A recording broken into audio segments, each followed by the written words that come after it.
ফিলিস্তিন মুক্ত হওয়া পর্যন্ত আমরা রাস্তায় থাকবো ইনশাআল্লাহ। ফিলিস্তিনের জনগণকে বলতে চাই, তোমরা কেন, পুরা পৃথিবীর মানুষ তোমাদের সাথে রয়েছে। ইতিহাসের জঘন্যতম গণহত্যা চলছে ফিলিস্তিনে।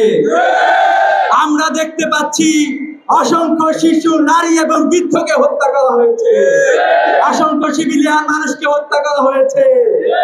আমরা দেখতে পেয়েছি অসংখ্য বাড়িঘর ধ্বংসস্তূপে পরিণত করা হয়েছে। ফিলিস্তিনের সকল মানুষকে, গাজাকে তারা ধ্বংসস্তূপে পরিণত করেছে। আমরা বলতে চাই, প্যালেস্টাইনের শিশুরা এখনো লড়াই জারি রেখেছে, প্যালেস্টাইনের মানুষেরা লড়াই জারি রেখেছে। এই লড়াই তারা জারি রাখবে ইনশাআল্লাহ।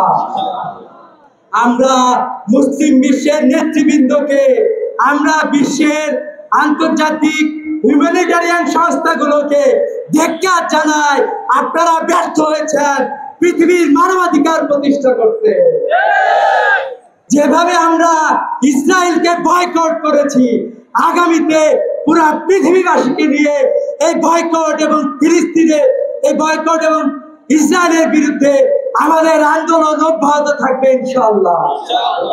ফিলিস্তিন মুক্ত হওয়া পর্যন্ত আমরা রাস্তায় থাকবো ইনশাআল্লাহ।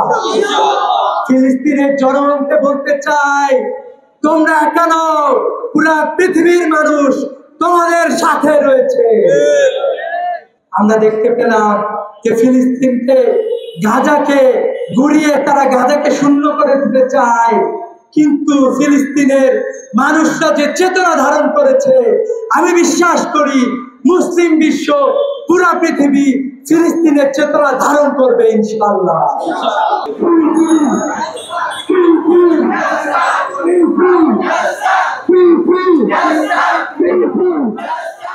রেমিটেন্স যোদ্ধাদের ঢাকায় বিশেষ ছাড়ে রেডি ফ্ল্যাট দিচ্ছে শতভাগ বিশ্বস্ত ও নির্ভরযোগ্য প্রতিষ্ঠান প্রবাসীর সিটি।